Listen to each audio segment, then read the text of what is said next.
Hello and welcome back to another video. Today we are going to be covering the topic of weight loss. Yay, I haven't done this before. I'm just joking. For those of you who haven't seen my face ever, or if you just clicked on this video for the first time, my name is Ryan McIntyre. I am a online coach completely through Instagram, YouTube, TikTok. All my content is uploaded there. But I also work with people one-to-one onto a VIB program to help them reach their goals. And if you haven't seen my other content, I talk about topics that help educate the community and also help people understand fitness a little bit more, which you'll learn about that when I talk about my goal. So in today's video, we are going to be looking at why is weight loss so misunderstood in just in general. I was going to say in society, but I feel like so many people pick and choose the information they want to hear. And instead of pick and choosing the information they want to hear, someone needs to just basically tell them the information that will maybe not benefit them at first, but will benefit them in the long run. So it's more about obviously telling them the harsh truth. But I'm going to be going over a couple myths, and hopefully throughout this video you are going to pick up a couple tips, and each and every slide and everything I mention, there will be an action step for you to actually take advantage of and use to your own advantage. So hopefully that will be useful to you. So, who am I to speak on this topic? My journey so far, I have taken the book once too far before, as you can see from the photo on the left. If you are watching this on YouTube, if this is an Instagram reel, it is a picture of me when I was 88 kg, and the picture on the right is me at 75 kg, which is the leanest I've been, but I definitely want to get leaner some point this year in 2025. And all the information that people say online isn't exactly true, or has some truth to it on how to lose the weight, but most importantly, how to keep it off. Anyone can lose the weight, but it's more importantly how they go about interpreting their lifestyle and changing their lifestyle and keeping the weight off. Because although I've lost the weight here, do I look like this now? Not really. I mean, I'm 78 now, so 3 kilos up. Do I look similar? Maybe. Well, I'm not obviously covered in baby oil now, so again, this is just a theory. So in this video, I will be debunking a lot of weight loss myths. So stay tuned, and again, like I said, there'll be an action step in every single slide. So, my goal then.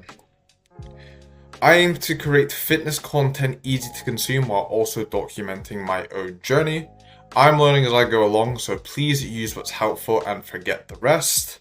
Subscribe to my YouTube channel at Ryan McIntyre Coaching, where you can get videos like this in your inbox that are actual educational instead of the dopamine content that I post every single week, or at least try to. Send a DM to my Instagram at Ryan McIntyre Coaching, where we can have a conversation about your situation and see if I can help with your weight loss. If you've been trying to do weight loss for years and you say you're going to go do it again this year, especially in January, but you feel like you just can't get that next step, you just feel like it's too far, then send a DM. I'll answer some questions for you, and if I feel like we can be a good fit together, then I'll let you know, and if we're not, then we're not. I mean, I'll help you as much as I can, but again, the most important thing is that I help as many people as I can, and not just basically, like, what's the word I'm looking for?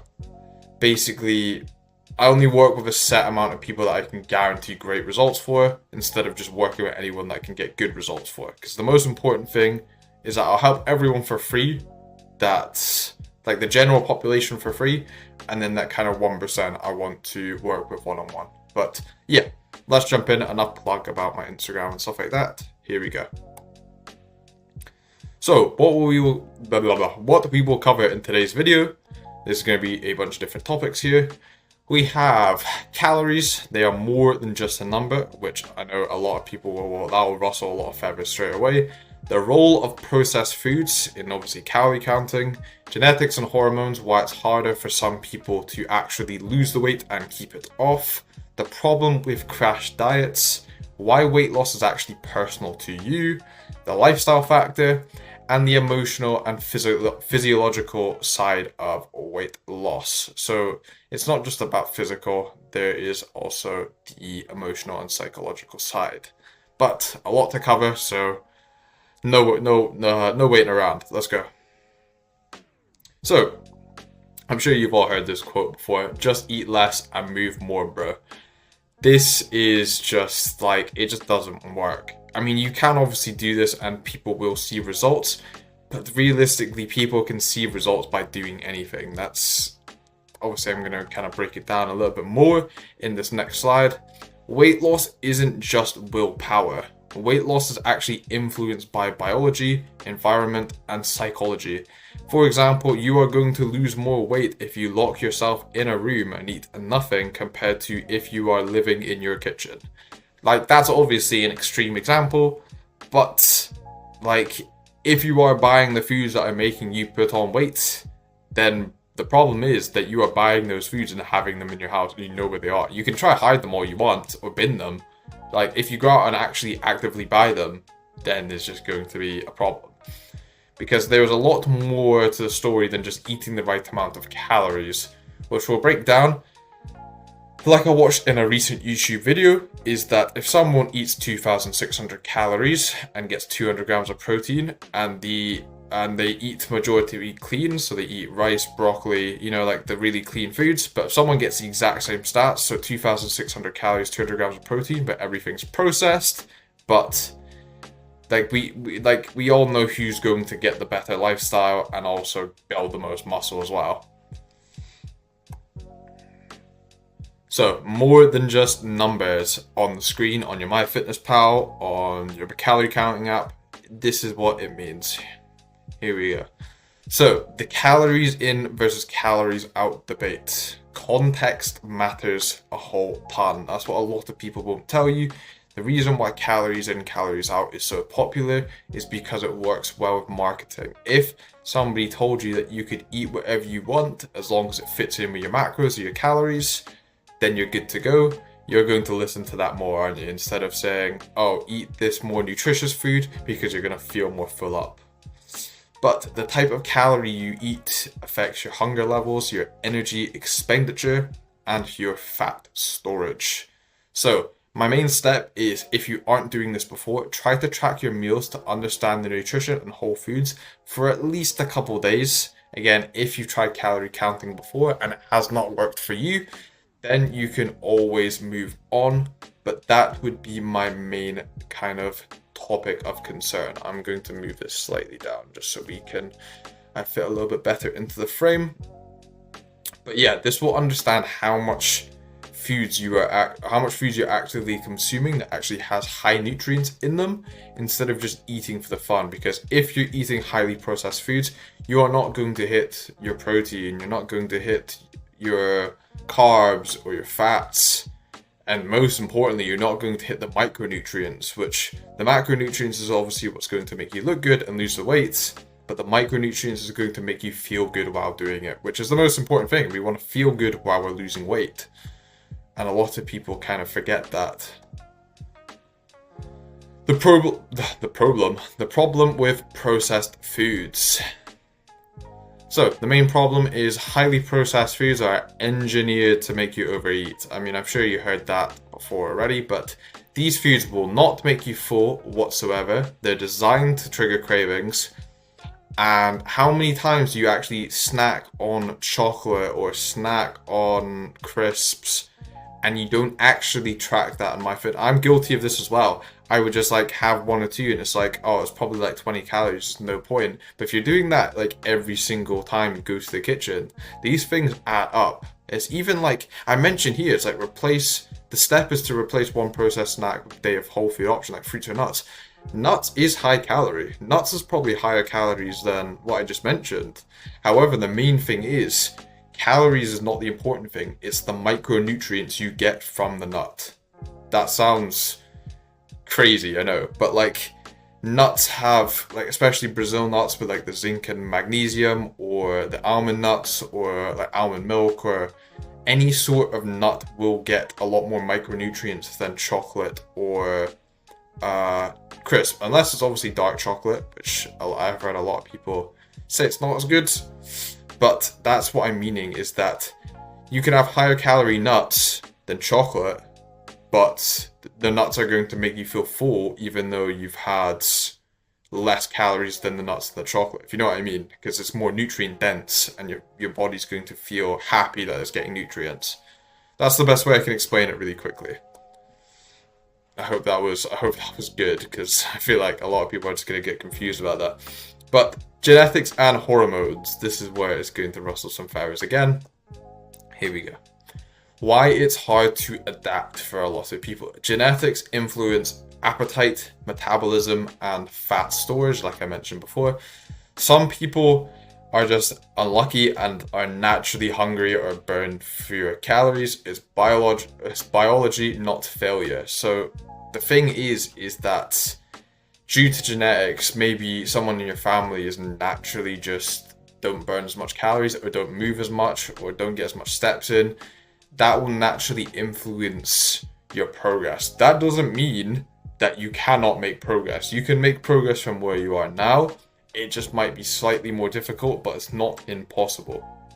So my action step for this one is to focus on consistent habits instead of blaming yourself for your struggles. So take your current situation, let's say you're getting 2,000 steps in, increase that to 3,000 to 4,000 steps, and look at what you're eating. Instead of, maybe if you don't like calorie tracking, look at one snack and see how you can either change that to maybe a low-fat snack or something that's a little bit more nutrient dense.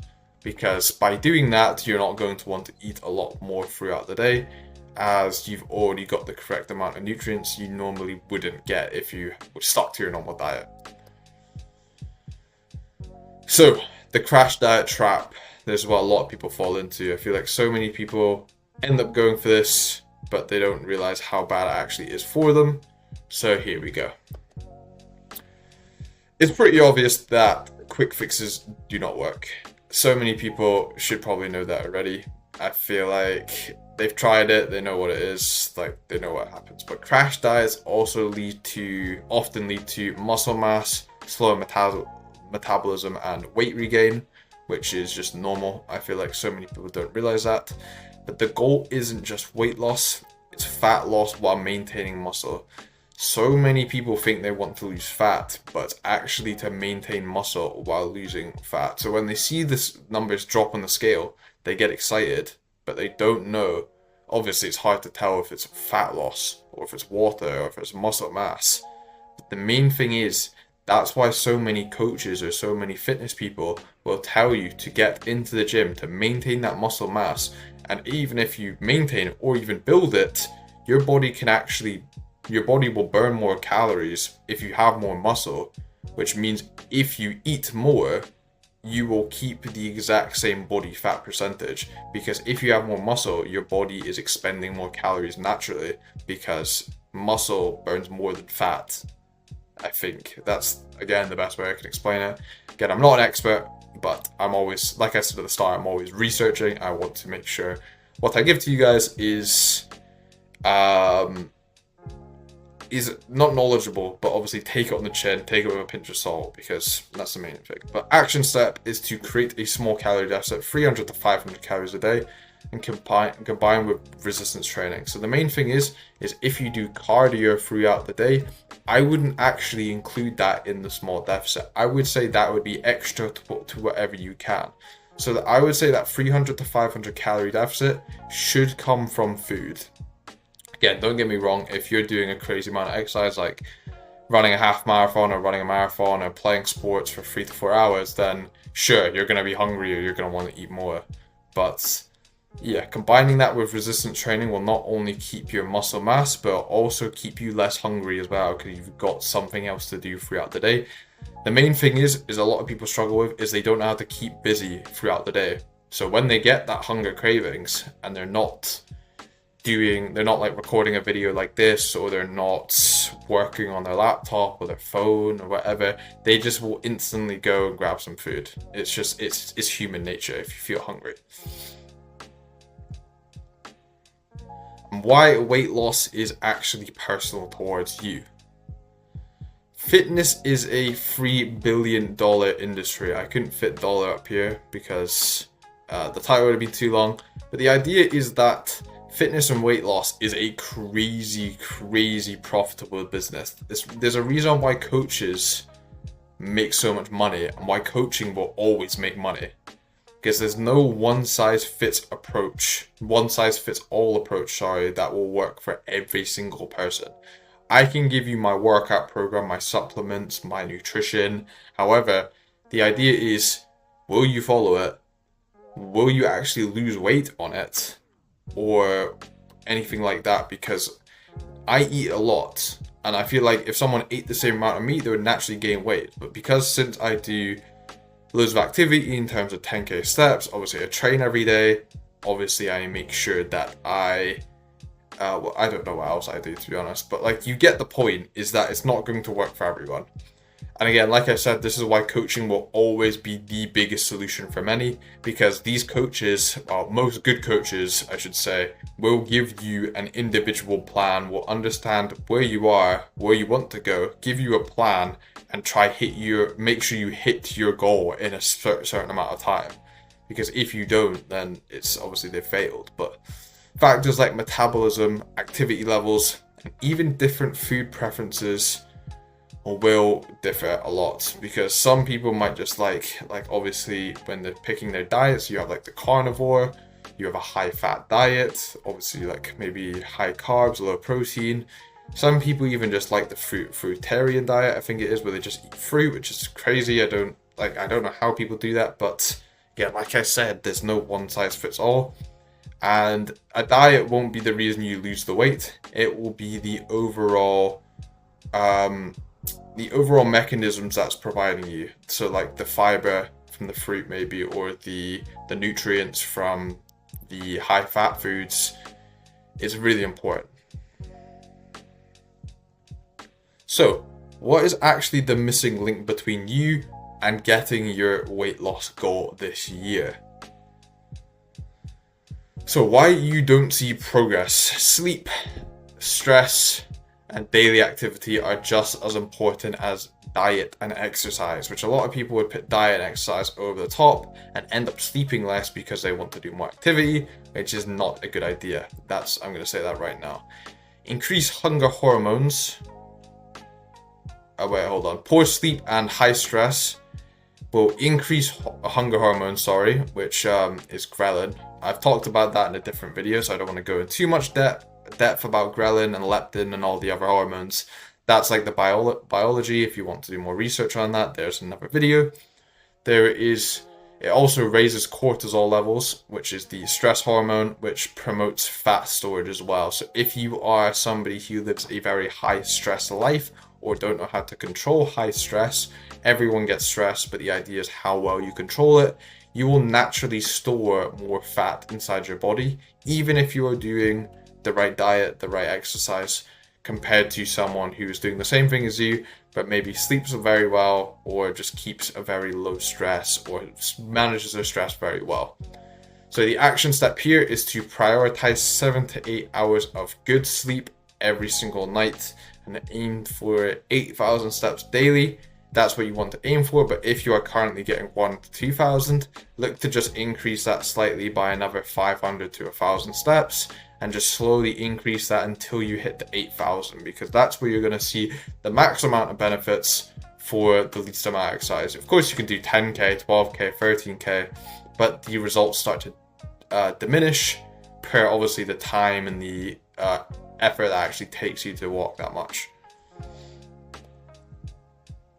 So, my closing thoughts of this video then. My main idea and point is that people just do not understand not only how to lose the weight, but also how to keep it off, because sleep, stress, daily activity are just as important as diet and exercise. This is just the exact same slide. I just realized I have not checked that. But yeah, main thing is that the idea of weight loss, you have to basically know that you've got to be okay with being hungry, especially if you don't want to cut out your processed foods or your foods with the least amount of nutrients. You either need to swap them for nutrient dense foods, which is going to make you feel less hungry because your body's going to be fueled better, or you can stick to your highly processed foods. That's why so many people will say, oh, you can eat this amount of calories or 500 calories less and still eat your favorite foods.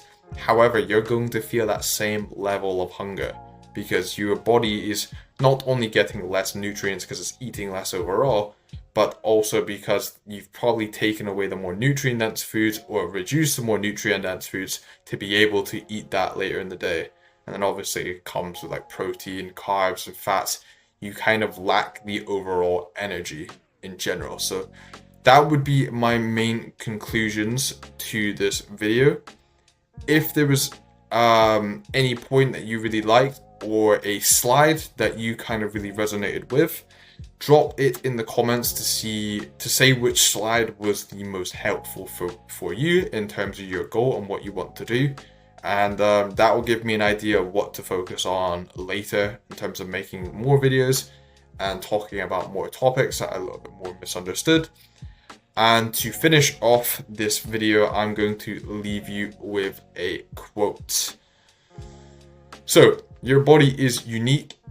Work with it, not against it, and the progress will follow. And that's from Gilles Yao. Yao? I'm not too sure how to pronounce his name. I probably should have checked that out. But the idea is not to basically listen to your intuitive thoughts.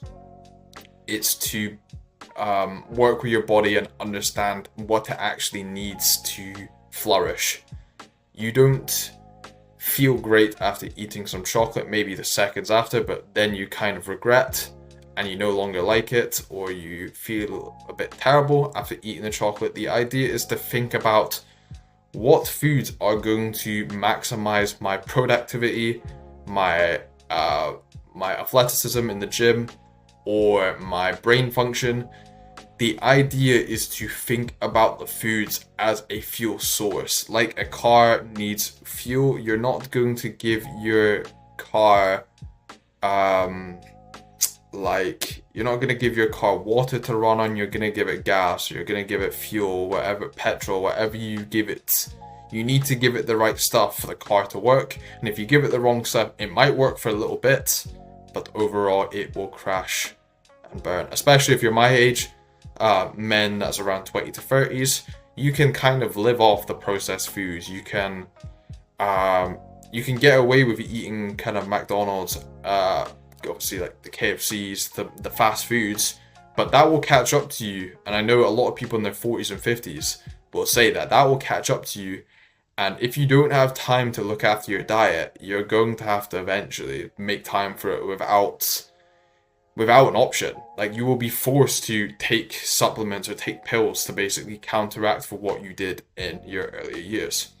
But other than that, I'm going to leave you with that point. If you enjoyed this video, you can drop a like, and thank you for watching to the end. And if you enjoyed what I like to talk about and understand my point of view, you can go back to my goal. And you can also remember to send me a DM on my Instagram at Ryan McIntyre Coaching, where I'm actually running a 14-day free challenge, which you can join, which is literally just 14 days of free accountability, free workout programs, nutrition plans, and a thriving community that will help you thrive throughout January. And basically 14 days of free coaching. And there's also prizes as well. So if you want to join, get involved, because I'm not sure when I'll be able to do another one in terms of my availability. But other than that, I hope you guys enjoyed, and I'll see you guys in the next one. Goodbye.